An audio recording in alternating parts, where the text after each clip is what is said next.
he only had a walk day today. I can't believe people are actually interested in if he ate up his feed last night, but he did. That's what we look for as trainers.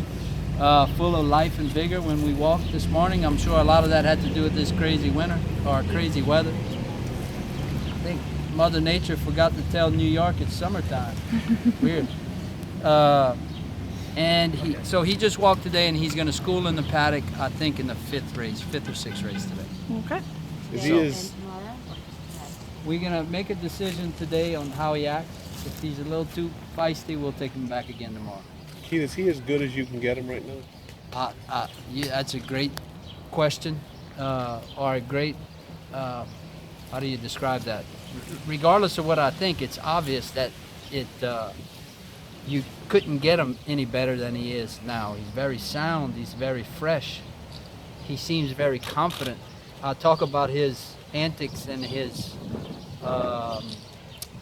energy all the time, but it's controlled energy. He's not nervous. A lot of horses, you can misjudge all that energy as nervous energy, which they will waste, in the term that we use, wash out before a race, but that's not how he is. He's very confident, and yeah, he should be sitting on a huge race.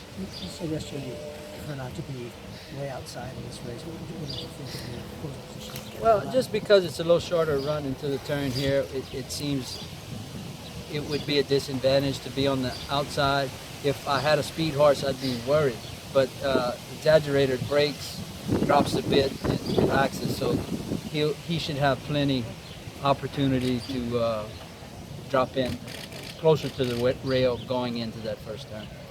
How important is the jockey in a mile-and-a-half race? Well, I think it's not the mile and a half. Of course, that comes into play too, but it's the close run up to the turn. So yeah, the more experience, the more tactical hands you can have, it's got to be for the better. And I think I've got a pretty good jockey. Will you discuss strategy, or is it up to him? We'll touch on it. You know, I leave that basically up to him. I give him a few reminders. I'll let him know how the horse is in the paddock.